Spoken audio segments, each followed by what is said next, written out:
Today, we're asking how journalists can push back against far-right narratives on migration. We'll be exploring the kinds of new frames, new formats, and new storytelling techniques that can reach audiences outside the usual bubble.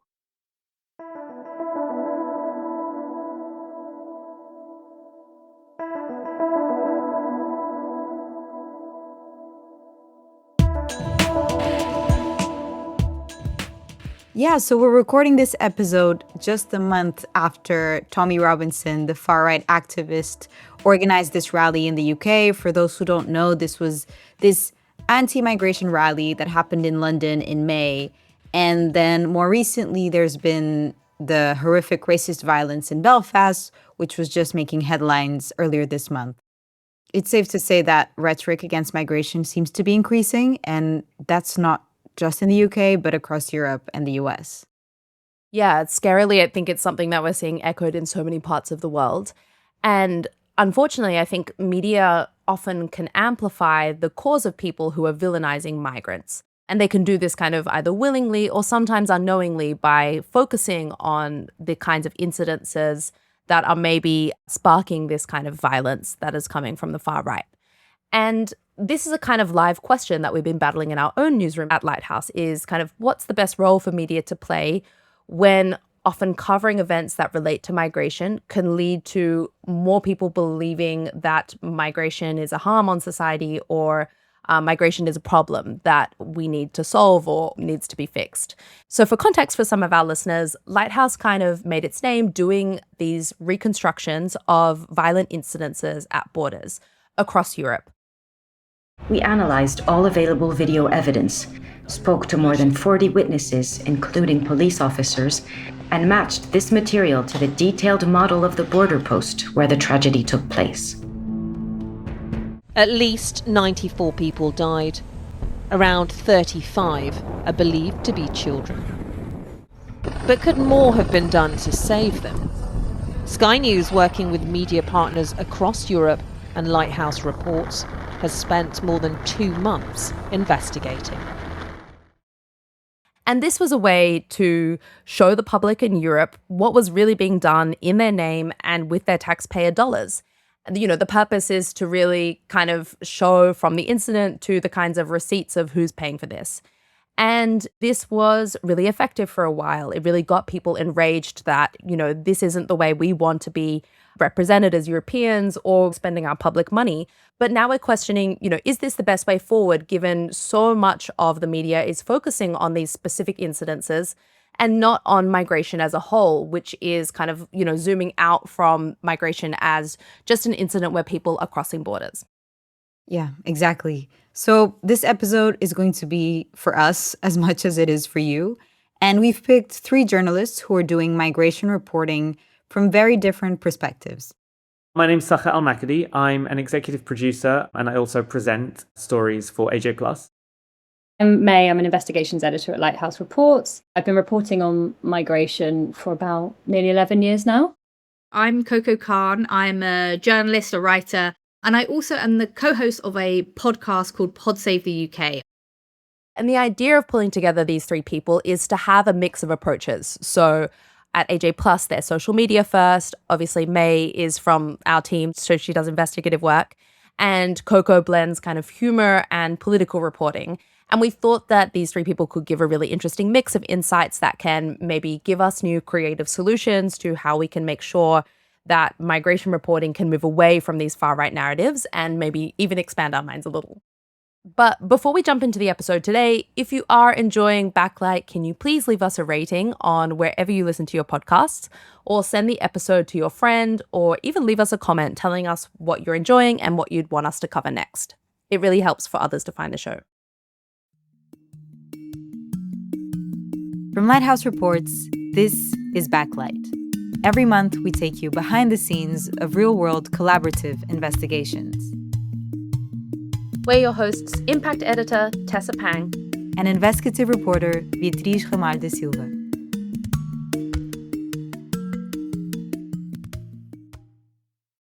So to set the scene a little bit, we've asked May to describe the political moment that we're in right now when it comes to migration, particularly in the UK and also across Europe.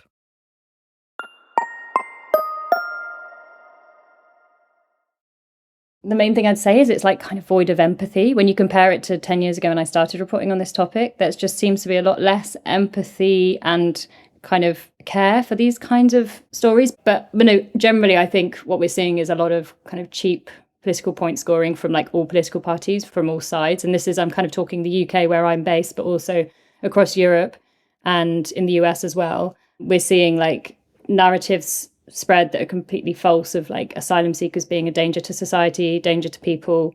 And I think people are, a lot of voters do start to believe that when they keep seeing it.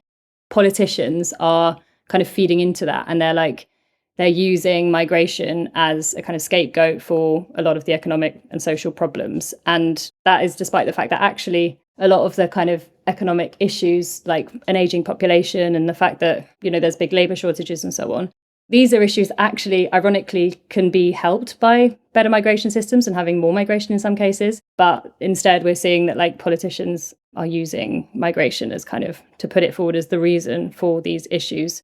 Technology and the online world and social media is also having a big role to play in this. The algorithms on social media that seem to just tend to spread the kind of content that is hateful. Basically, it's like hate bait, isn't it? Like rage bait. This kind of content seems to spread really quickly, and we're actually even seeing sometimes this sort of content being created purely to generate clicks, and sometimes it's completely fake, or sometimes it's AI generated.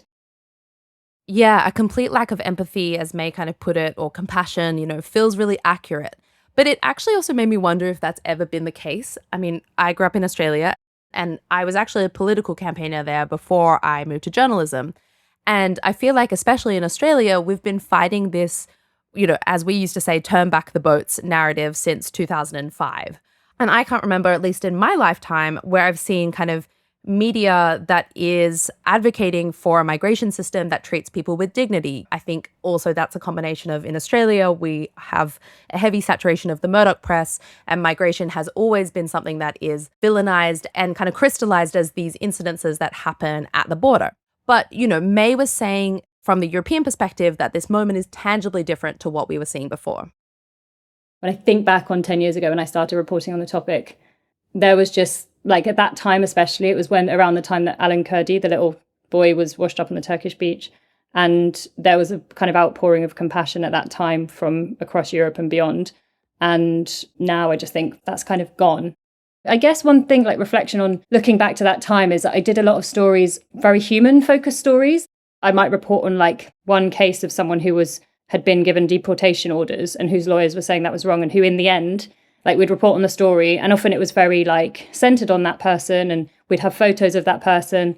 And then there was like a series of stories where the Home Office, when I contacted them, they would kind of initially say, oh, we don't comment on individual cases. But then like 2 days later, they would have overturned the decision. So it was an interesting time when actually the Home Office seemed to be kind of acting on these kinds of cases. I mean, it's quite hard to imagine something like that happening today, because since then, the media landscape and public and policy response to these issues has changed drastically. And I think I'd say, I remember, obviously, I was living in Europe at the time. I do remember this moment that May refers to, but it was so short-lived. But I mean, this is all to say that this is part of the reason why at Lighthouse Reports we've been exposing what's been happening at borders for years now. Like, that's such an important topic. But unfortunately today, even when you're showing politicians the facts or the receipts, like you'd say, Tessa, the real visual evidence of violence at the borders, now there's just like apathy, I'd say, like nothing really changes. Yeah, totally. And we kind of opened this conversation with talking about how we're trying to figure out a new way forward inside Lighthouse. And as you said, it's not just that, policies aren't changing. It's that actually they're actively moving the other way. The last year or so, we've had to kind of confront the reality that sometimes these stories aren't having the cut through that they maybe used to have. We aren't seeing that they're having any impact on a policy level at all, really. Yeah, so on top of the fact that we're not necessarily seeing the kinds of impact that we would want at the policy level, we're also questioning how a focus on violent incidences at borders can sometimes feed this really conservative narrative that migration is a crisis, and it's one that's purely happening at the border. And, it's not just us that's had this concern. I recently read this report from the Bridges Project, which is a European project that's looking at migration narratives across Europe. The report found that the mainstream media often amplifies far-right migration narratives by adopting these crisis-driven frames and language. And so we put this question to Sakhr from AJ+. AJ+, for those who don't know, is one of Al Jazeera's platforms, and it's a social media first news organization that focuses on storytelling from perspectives that are missing. This is what Sakhr had to say on the way journalism maybe encourages or focuses on the crisis of migration. I'm trying to be careful not to blame individual journalists because I don't think it's any one journalist's fault for this, but I think it's probably very easy in some British newsrooms to get a pitch approved where you would go and stand by the English Channel and count the number of people coming off of small boats. It's not a controversial pitch, right? But it's not a truthful story. It's like you're taking a novel and reading the last line out of it. What happened to the other 350 pages of this novel? That's the thing that we should be focusing on, the rest of the story, and not just the last line of it. It's sometimes frustrating seeing that there isn't actually much coverage of what I was describing at the beginning, kind of human-centered coverage on migration. One thing is, don't just focus on the stats. I see a lot of articles out there that are just this many people have crossed the channel, or this many people entered Europe. I think that just dehumanizes it, right? Yeah, I'm looking forward to getting into this discussion and just hearing more about how we can create new frames that move away from crisis. Yeah, and so we also spoke with Coco from Pod Save the UK. And for those who don't know, that's a podcast that kind of blends comedy and politics.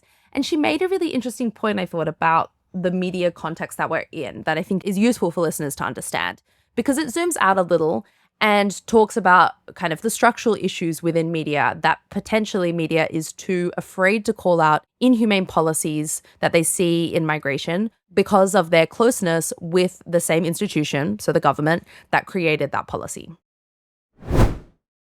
I think one of the problems as well in terms of journalists reporting on migration is that oftentimes they need a proximity to the state, and it's expedient for the state to have an anti-migrant rhetoric. I always notice that they oftentimes talk about asylum because asylum is something that's out of their hands, right? And they can be like, oh, no, it's not us, it's the EU or it's the Court of Human Rights or whatever it might be, rather than being honest and upfront with the public, which is actually, to be honest, guys, we kind of need migrants. We're a little bit snookered otherwise. They don't want to do that. They don't want to have that conversation. And so a lot of journalists are in this unholy relationship to the state where they need access, they need influence, they need those things. And so they will parrot lines and they will be part of the project to help whoever party it is get by and keep themselves relevant in that way. So I think probably the first thing I would want for any journalist to do is just who cares? Who cares about that?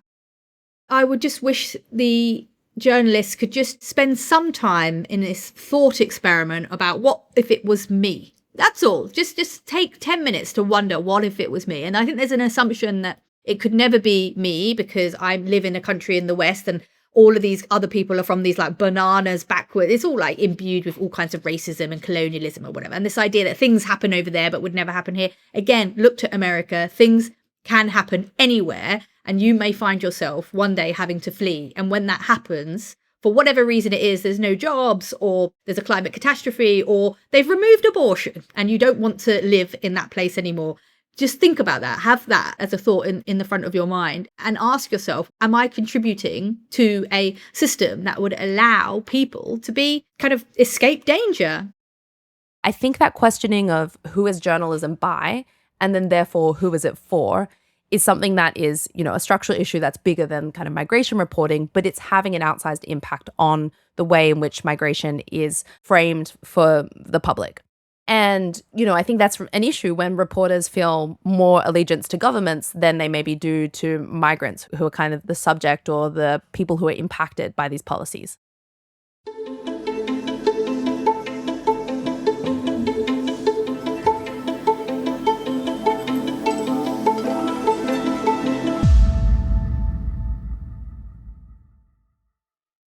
So now on to the things that can shift the perspective.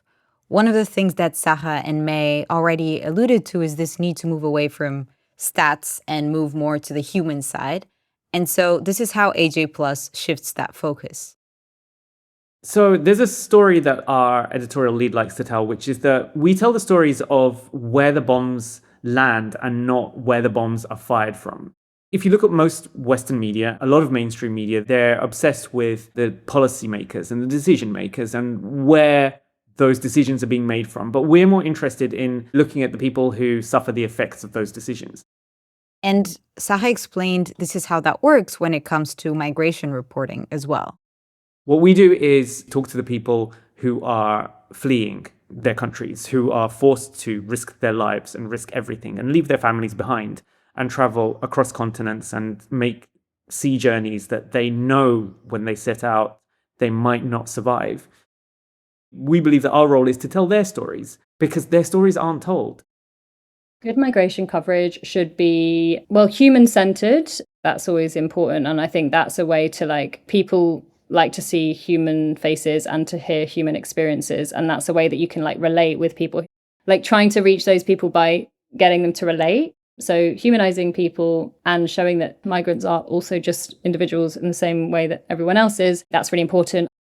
This connects to an important point that May made at the top of the episode about empathy and how we're kind of in a situation that feels completely devoid of empathy right now. And human stories, I think, is a really great way to increase that empathy because it allows for people to understand what it's like on a human level to experience something that they have maybe never experienced before. We asked Sakhr what an example of human-centered reporting looks like at AJ+. On the 10th anniversary of what was called the European migrant crisis, although I have big issues with that framing as well, because it was a crisis for the people who were migrating and fleeing and seeking asylum, but it was portrayed in Western media as a crisis for Germany and the UK and various European countries. But on the 10th anniversary of that huge wave of migration in 2015, we did a story, but the way that we chose to do it was to pick 10 people, 10 migrants who were trying to flee to Europe, who died on their journeys to a better life. And we looked at why they had left their home countries, why they were forced out of their home countries, who they were, the brothers and sisters and the children that they had, and putting faces to these stories. There were so many cases every single year that we could pick from, sadly. And we did that story, and it did really well. I think because audiences were hungry to know about the people that were behind the numbers, and that they're the human cost of the so-called migration crisis. And I think that's why that story resonated with people. That's a great example, and it was a really good piece. Beatriz, I wonder, do you have any other examples that come to mind? A few examples come to mind, actually. Years ago, when I was just starting out here at Lighthouse, I remember that our colleague, Charlotte Alfred, who's a senior editor here, she led this series of reporting that was in partnership with The Guardian, and it was called Europe's Dreamers. And it was all about basically spotlighting and having these feature stories about a generation of young people who were undocumented in Europe, and they were Europeans who were fighting for residency rights. And I remember that really stayed with me, and it was just this really incredible piece of work. And again, this was 2020, which feels like another life in migration reporting. And obviously, I think the most powerful reporting always involves this kind of human-centered approach, and it's not always easy to do well. Yeah, I think that's a great example, and we'll try to link it in the show notes as well for everyone to read. So May was speaking a little bit at the top of the episode about the kinds of threats that social media poses to migration reporting. Things like how the algorithm amplifies rage bait and, the threat of AI-generated content, which we're seeing a huge increase of lately about migration. But, social media can also present a huge opportunity, I think, for migration reporting, particularly on how it allows us to reach an audience outside of the usual bubble of people who care about migration already. I think that what we face on social media is something that everyone's encountering right now, which is that there is huge polarization. And to cross over that polarization boundary is really, really difficult. There are some occasions where we'll publish stories that are human stories that tell a story of a human being that any audience with empathy can identify with. And those are the stories that tend to cross over really well because they're not directly policy-driven stories. We're not making an argument. We're not trying to fact check the far right or counter a dominant narrative, right? All we're doing is talking about a story of an individual who's affected by war and has been forced to flee their home country. For example, when we've been covering Gaza, a lot of the narrative has been about the political decisions and has been about Hamas or has been about Israel. But the storytelling that we've been able to tell because of our unique access inside Gaza has been the human stories, the stories of the families who've been devastated by, by the genocide, by their houses being destroyed, by the fact that they haven't got food, by the fact that they can't leave. It's those stories that really have that ability to reach beyond the bubble, because that's the challenge for all of us right now, is to be able to speak to audiences who care, or to audiences who aren't just in the bubble and in the echo chamber that we've been speaking to for so long. Yeah, it makes me think about our own work that we've been trying to do on social media. I think social media is a really great place to tell these individual stories that are more human-driven and less about policy. And I think it's really important that journalists do go there, because I think it is the place where there is so much misinformation being spread about migrants. And so we need to enter that space with new frames and new perspectives as well. Another thing that AJ Plus has been able to do that other broadcasters or other publishers online haven't been able to do is that we have an extremely diverse newsroom. We have a strong gender balance and a strong geographic balance as well. And that has enabled us to, each producer that I work with brings stories that matter to them from their own background, from their own feed and from the networks that they're seeing and from their own personal algorithm, right? And that enables us to tell those stories because it gives us access to stories that none of us individually would be able to see. And that's why we have the kind of diversity in our output and the diversity in our stories, because we're all bringing this diverse background to the newsroom and to our pitches every day. And I think those unique things are what enable AJ Plus and Al Jazeera as a whole to be able to tell those stories and to be able to connect with audiences in a way that AI is still a few years off challenging. Yeah, and this is something we've been talking about at Lighthouse a lot. So taking social media as a space seriously, and that then just changes the partners that you choose to work with as well. Yeah, so for context for our listeners, the way Lighthouse works is through collaborations with different media partners. We're not actually a publishing platform ourselves. And at first, we mostly collaborated with very traditional media partners like national newspapers or radio stations or TV channels. And obviously, the context of where people get their news from is rapidly changing. And so we've really had to adapt to that context.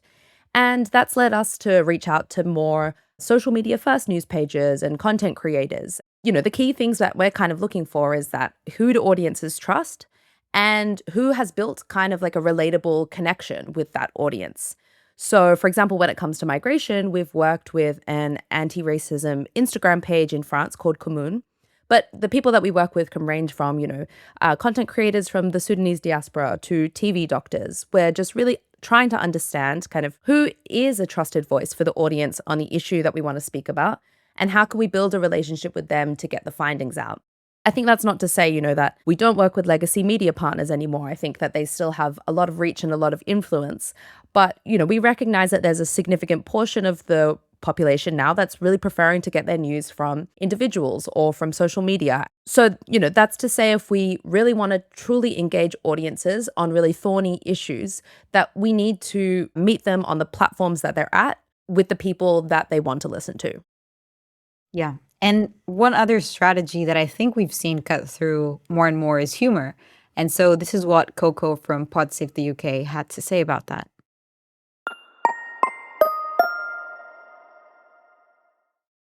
I think the first thing to say is that it's just quite natural to Nish and I. We have known each other for some time and we have a bit of a dark sense of humour and we make each other laugh on these sort of things. So it wasn't necessarily a plan, it was just who we are. But actually, as it started to come out, it became quite clear that that was the defining USP of the show.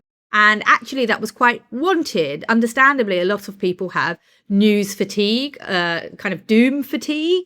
And a lot of media, I would say irresponsible media, breaks through that by sparking rage and fear. And we didn't really want to do that. Humour, in a way, is another quite primal instinct we have as humans that will allow us to keep engaging, allow us to keep listening and being open to stuff, whilst being a little bit more productive, I'd say, than fear and anger, which seems to be utilised by other sections of the press. So it just sort of happened naturally and now has become the defining part of the podcast. Yeah, I mean, obviously, humor doesn't necessarily work for everyone, and it really depends on the outlet that you work at. But I do think political humor is having kind of an interesting moment recently. And I think we only have to look at the attacks on, for example, the late night shows in the US to see that it is an effective medium of reaching new people. So we asked Coco how she deals with such sensitive topics like migration in a humorous way. But we are both children of migrants. We are visibly people of colour. We have visibly foreign names. So I think there's a benefit of the doubt that's given to us that we're probably not going to be coming at it with bad interests or certainly vested interests. That's not to say that every person of colour talking about migration doesn't have questionable opinions and isn't lobbied by certain organisations. But there's an amount of benefit of the doubt that we're given. And I think also because we are upfront and transparent about our beliefs, about our kind of overall vision for the world, universal human rights, essentially a sober, a sane and a humane migration system. I think because people know that about us and that's our values, they give us the benefit of the doubt if we make a dark joke about the topic. It's sort of weird to say it now because we're talking about it out of the moment. How can you make a dark joke about migration? But you'd be surprised. It's the sort of thing that would happen. You know, it's the sort of thing where Nish and I might be talking about the Home Office and one of us might make a joke about, you know, we'll be next on the deportation list. And we try to be honest about our political stripes. We are progressive, left, woke, I don't know what language we want to use, tofu eating, avocado swilling, urbanistas, but that's who we are. And so we try to be open and upfront about that. Hearing Coco explain how upfront they are about their political position, it made me wonder if this limited their ability to reach outside the bubble, as Sakhr was talking about. So we asked her about this, if she felt like that was a limitation for her work. The decision has already been made. Regardless if I think that actually maybe it would be good for journalists to be a bit more impartial, which incidentally I don't think that. But even if I did, the horse has bolted. We live in a creator economy, an influencer economy, a personality economy. And so actually people demand authenticity. They want to know what your values are and they won't engage with you unless they know that and they're sure of it. That's not to say that journalists who still operate within that system, that kind of, hate the word legacy media, but nonetheless, who operate within that are not cutting through and don't have value. Of course they do. And the brand of traditional media, whether it's the BBC, the Guardian, FT, whatever it is, they still have power and they still, attract trust and people do listen to it. But as a podcast, as an individual podcast, I mean, it would never have worked unless we were upfront about who we are and what we believe. I think just on the question about impartiality and journalists being unbiased, so look, a little bit more background about me. I'm working class. I'm from a council house. Single parent family, never had a lot of money growing up. And journalism is one of the most elite professions. I mean, when you look at the amount of privately educated people in journalism, it's far more overrepresented than state school. But particularly when you look at columnists, you're looking at something like, and you must forgive me, something like 40 to 50% of columnists. So those are the people that are the opinion makers, right? Rather than the jobbing reporter who's quite often not given the glory. You're looking at, nearly half are privately educated. That is ridiculous. And when you look at who is privately educated, contrary to what the Telegraph might tell you, that it's just ordinary middle-class families, it's not. That's the top 5% of wealth. So you're looking at mouthpieces in the press coming from some of the richest families in the UK. In that context, what is impartiality? Yeah, she makes so many interesting points here. So the first is that this idea that objectivity is necessary to have a proper media conversation on migration is actually false. And where this kind of quest for objectivity has left us is with a media that's viewpoint and perspective is actually shaped by extremely elite people. And that's what we view as kind of an objective standpoint. And I think that this really gets at the heart of why people are turning to content creators or far right people like Tommy Robinson, because they can see that the perspectives in the mainstream media are often people from an elite background. They feel like it doesn't represent them and they want an alternative that they feel more closely resonates to their point of view. So, I mean, she poses an interesting point that perhaps if the media was more upfront about their political biases, we could have a more honest conversation about migration. We need to look at who gets agency in this, because at the moment, the people who are getting agency are the policymakers and the decision makers. And they don't need to take the views of migrants into account. And so, if you look at what the BBC is doing, for example, the BBC believes that it has a responsibility to hold a mirror up to society and to reflect the diverse views of UK audiences. So what they do is they report heavily on the small boats crossing. And so they'll talk about the numbers and the impact of migration on the UK, but they won't focus on the migrants themselves because they're not part of their audience remit. And so I think we need to reframe it. The problem is not how to tell positive migration stories. We're not activists. We're not politicians either. But I think we need to think about how we make accurate journalism and how we're fair and true to the subjects of those stories when the framing that we are working within is already distorted. And I think that's the challenge. It's to say that we accept that the conversation that we're working within is so deeply distorted that we're not trying to challenge those views. We're not trying to fact check what the far right is saying or what audiences believe about migration. But it's simply to say that there's a crucial part of this story that's being ignored or deliberately sidelined. I want to focus here on what Sakhr is ending with, that the role of media who want better portrayals of migration is not to dispute the way migrants are being framed. It's actually to challenge the discourse with these completely new frames that we've been talking about. Yeah, and those frames might not even be about migration itself, because, at this point in the discussion, I can see that human stories on social media have a way of reaching people in a less overtly political way. And, to this point, that they can break out of the bubble of people who maybe already care about migration itself. But I'm also questioning, how do we reach people who, for example, went to Tommy Robinson's protest? Like, they're probably not following pages like AJ+, and if they saw that, they might not be very amenable to what they're saying, and they might not be listening to podcasts like Pod Save the UK. So after the break, we're going to discuss what are those new frames and, the completely different issues that can reach new audiences. You're listening to Backlight, Lighthouse Report's monthly deep dive into the world of investigative journalism. If you want to know more about our investigations, you can subscribe to our newsletter on our website, lighthousereports.com. Or if you have suggestions on who we can talk to on this podcast, you can always reach out to us at backlight@lighthousereports.com.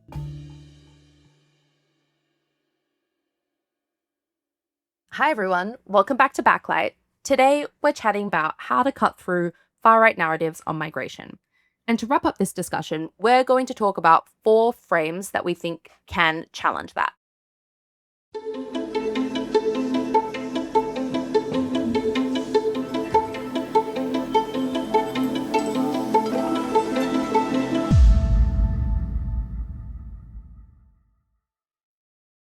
So the first is to question who profits from inhumane migration systems.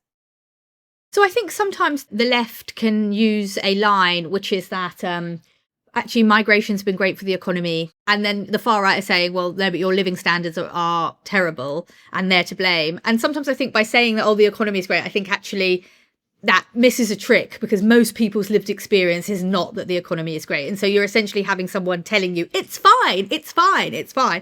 I think the left should do a better job of saying, no, it's not the migrants that we accept that your life is rubbish. That is true. But let's see who really is responsible. I would look towards billionaires, for example, and tech giants and, whoever it might be, private equity.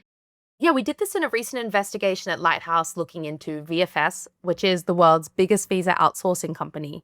It's majority owned by Blackstone, which is a wealth management company. So we've just published a story into the visa processing company VFS Global, which has basically a monopoly over visa processing and the outsourcing of visa processing by many governments, including pretty much all European governments. And this has been really interesting because it's looking at also the legal migration routes and how actually that as well is seeing people exploited. So what we found was that VFS had increased its profits 4-fold between 2017 and 2024, and that a lot of this profit came from pushing what they called extra services, which were these premium lounges and SMS updates, and the list goes on. We found that VFS has made a large portion of their increases of revenue from selling these value-added services. And important to note that the former and current staff also told us that they are incentivized to sell these services. So they receive pretty low, very low base salaries, and then they get bonuses contingent on how many of these value-added services they sell. So there's perverse incentives to push these services onto people. And that just means that applicants are spending more and more money on their visas. And in this investigation, we didn't just shift the focus on who is to blame, but we shifted our idea of who the audience would be as well. The primary audience we wanted to reach was the people who were being affected by this, by VFS. And that's why we started out by, in terms of figuring out which media outlets we wanted to work with, we started by looking at the countries where people are applying from. So big ones are India, Nigeria, Kenya, Senegal. And we basically got in touch with journalists there, and they were our initial only collaboration partners. And then we started to get European partners on after that. But I think for this story, it was really important to us to reach the affected communities, partly because there's so many people affected by it. And I think it's important to note that it's been such an issue for such a long time, and there's been so many people talking about it on online forums and on social media, but yet it's been ignored. And there's already been a huge kind of reaction online, and we've seen lots of applicants, a ton of people commenting and emailing us and saying, oh my God, I've had this experience. I'm so glad that this has been done. And also some former staff of the company coming forward. So I think it's just thinking of new ways to tell these stories and making sure we're continuing to kind of innovate and try to have impact, essentially. Yeah, the reaction has been huge so far. So we were told that global emails had been sent out by VFS reminding staff that they should not push applicants to buy these value-added services. So those are the things like the SMS fees and things like that. And there are reports that VFS has actually stopped offering the premium lounge access in certain centers. That's incredible. So on to frame 2, which is to report on the root cause of migration rather than focusing on migration as an incident that happens at borders. Being honest with our audiences about where people are coming from and why they're coming from those countries. And sometimes it will be direct, if we're talking about UK audiences, it will be direct British policy choices that have forced people out of their countries. Sometimes it will be inaction by the UK government or by UK voters. Cutting aid, foreign aid, was a policy choice by the UK. And that is naturally, over the years that follow, is going to cause an increase in migration out of the countries that are seeing their aid cut. The climate crisis is another big reason. We know that the climate crisis has already caused migration, and it's going to continue to increase. And we need to be honest with audiences about that. I can't remember the last time I heard a story about climate migration or about the causes of it. Obviously, there's so many reasons that people choose to migrate. It can be political or personal. And the best pieces are really the ones that I think talk about it, but in a less obvious way. And the third frame is finding new places and new topics to inject into this conversation. But a place that stands out to me where we've been able to bring the migration conversation into a new place, well, I like to think that we did. It was in our episodes about trans rights. And actually, we talked about how, in the feminist space, trans rights has been something of a divide. I think that's a sort of soft way to put it. We were reflecting on that because it was an episode about trans rights, about how it's been a divide. And I was able to bring up the thoughts of a really brilliant writer called Natasha Walter, who talked about how, certain feminists who will be anti-trans rights will tell you that you can be a feminist and be anti-trans rights and also be skeptical about migration, because there's a bit of a relationship between anti-trans thinking and other right-wing views, right? And we'll try and tell you that that's true and that's consistent, that's ideologically consistent. And I was able to say, well, actually, as Natasha Walter says it, if you support a system that does not allow women to escape from the Taliban or from whatever horrible patriarchal system they're in, sorry, you're not a feminist. And I thought that was I really enjoyed delivering it just on a personal level. But the feedback we got from a lot of our listeners was that it was empowering to have these conversations that are often treated separately, connected up in these little moments. And I think that's a way we try and keep migration in the conversation alongside other things about class equality, trans rights, women's rights, all that sort of stuff. Yeah, one kind of topic or area that migration discourse fits really nicely with is housing, I think, because, as Coco said before, people are struggling, whether or not it's the perception that the economy is worse And one of the ways in which people are struggling is access to housing, particularly affordable housing. And a lot of the times people blame migrants for this. But I think the real question is, who is actually causing this housing crisis? Is it this influx of migration, as people say, or is it, private equity firms buying up lots of affordable housing in major cities? Is it the way the taxation system works that allows people to buy multiple houses? I think that this is a really good question to ask. Yeah. I mean, housing is one, employment is another one, the classic, they're taking all our jobs discourse that has gone all over the world. And I'll probably just plug in another of Lighthouse's work that kind of addressed this in some ways. So our Brainwaste series, which was really about trying to debunk this, which is actually here where we are in Europe, we actually need people to fill in high-skilled jobs. We lose a lot of money by ignoring this. But then again, there's so much bureaucracy and structural racism that gets in the way. Yeah, totally. And I think at the end of the day, there's so many places that are saying, we desperately need migrants. And those places are like hospitals or schools. But I think it's just a way less sexy argument to make, than, this kind of fear-driven one. And that's, I guess, another challenge that journalists need to come across as well. But I do want to end this show on a positive note. And I think this final frame will help us to do so. Because the final frame is basically to show this positive vision for the future where, I think so much of migration discourse is rooted in this kind of fear, as I just said before. But the best way to alleviate those fears is just to demonstrate that these bad things are not going to happen. And actually, there's a lot of benefit to society. But also, I think just maybe putting humor aside, just this notion of positive emotions, positive feelings. I think sometimes because as progressives, we're faced by an onslaught of very, very serious problems, it's quite hard to carve out time to create a image of the world that is winnable. I haven't done this for some time, but, I remember if I'd be writing something about, I don't know, Islamophobia or something like that, I would spend so much time debunking whatever the latest lie was that had been circulating that week that I wouldn't be able to actually make a case for, I don't know, a piece about a beautiful community centre that was doing something great, for example. You're almost being dictated by your rivals in that way, your opposition. And I think that is something that happens to us because in the media we are, smaller than the right.